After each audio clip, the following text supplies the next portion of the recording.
Hello friends, हमारे YouTube channel national safety solutions में आपका स्वागत है।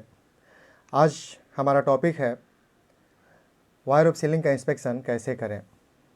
आज इस ट्रेनिंग के दौरान हम जानेंगे वायर ऑफ सीलिंग के विषय में, वायर ऑफ सीलिंग के कौन कौन से पार्ट्स हैं, वायर ऑफ सीलिंग में क्या क्या चेक करें और कैसे चेक करें, वायर ऑफ सीलिंग को किस कंडीशन में रिजेक्ट करें। यहाँ पे वायर ऑफ सीलिंग के प्रयोग का कुछ एग्जाम्पल है। अक्सर हम वायर ऑफ सीलिंग का प्रयोग मटेरियल लिफ्टिंग और शिफ्टिंग के लिए करते हैं, जिससे कि हमारा मटेरियल लिफ्टिंग और शिफ्टिंग का काम आसानी से और जल्दी पूरा हो जाए तथा उस काम के दौरान कोई भी इंजरी या इंसिडेंट या प्रॉपर्टी डैमेज न हो। अब यहाँ ये सवाल उठता है कि वायर ऑफ सीलिंग का इंस्पेक्शन कैसे करें, इसकी जानकारी होना क्यों ज़रूरी है।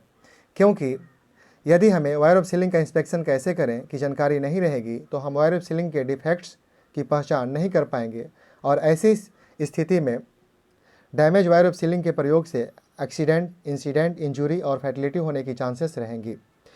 डैमेज वायर ऑफ सीलिंग की वजह से प्रॉपर्टी डैमेज हो सकता है, किसी की जान जा सकती है या किसी को इंजरी हो सकती है या प्रोग्रेस हैम्पर हो सकता है। यहाँ वायर ऑफ सीलिंग के कुछ एग्जाम्पल्स हैं।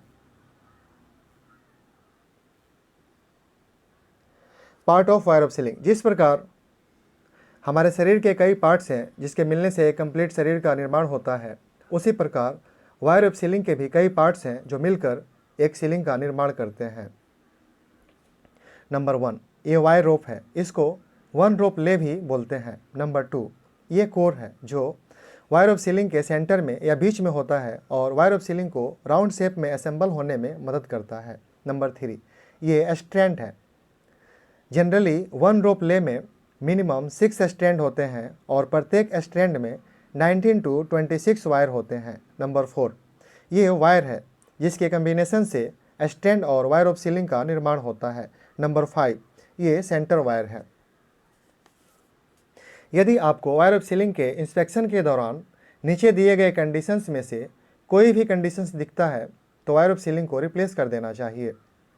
ब्रोकन वायर, यहाँ कुछ ब्रोकन वायर के एग्जाम्पल्स दिए गए हैं। यदि कम से कम 6 ब्रोकन वायर एक रोप ले में या कम से कम 3 ब्रोकन वायर एक स्ट्रैंड में हो तो वायर ऑफ सीलिंग को रिप्लेस कर देना चाहिए। अब्रेशन, कभी कभी घर्षण या घिसने की वजह से वायर ऑफ सीलिंग के आउटर वायर का डाया रिड्यूस हो जाता है, जिससे इसका स्ट्रेंथ कम हो जाता है। यदि outer wire wear original dia का 1/3 से अधिक हो तो वायर ऑफ सीलिंग को रिप्लेस कर देना चाहिए। क्रस्ट स्ट्रैंड, यदि स्ट्रैंड क्रस्ट हो या लेयर टू लेयर क्रशिंग हो या स्क्रैबिंग एट क्रॉस ओवर हो तो वायर ऑफ सीलिंग को रिप्लेस कर देना चाहिए। क्रोजन, अक्सर वायर ऑफ सीलिंग के अंदर वाले हिस्से से जंग लगना शुरू होता है, उसके बाद बाहरी हिस्से पे दिखाई देता है। यदि पूरी तरह से जंग लगा हुआ वायर ऑफ सीलिंग आपको इंस्पेक्शन के दौरान दिखाई दे तो उसे रिप्लेस कर देना चाहिए।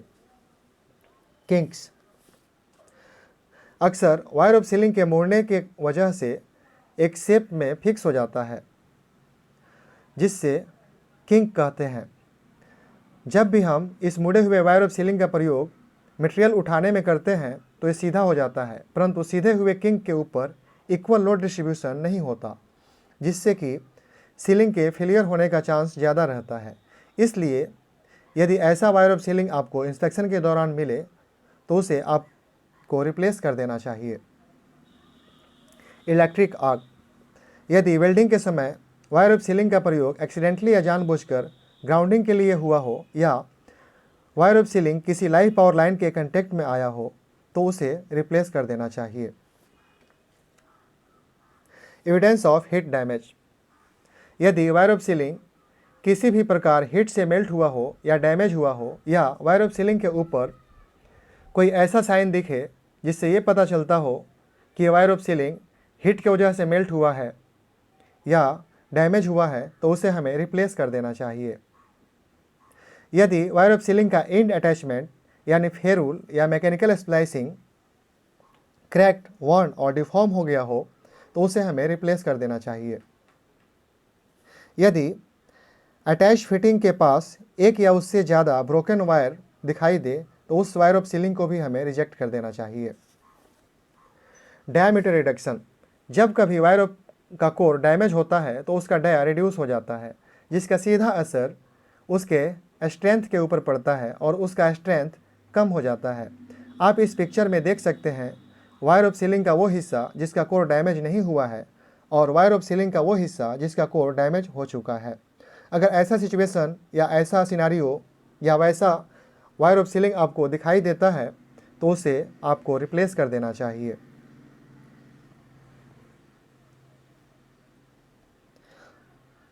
वायर ऑफ सीलिंग को रिप्लेस कर देना चाहिए यदि उसका डाया रिड्यूस हो गया हो 1 mm for rope dia up to 19 mm, 1.5 mm for rope dia up to 22 to 38 mm, 2 mm for rope dia up to 32 to 38 mm।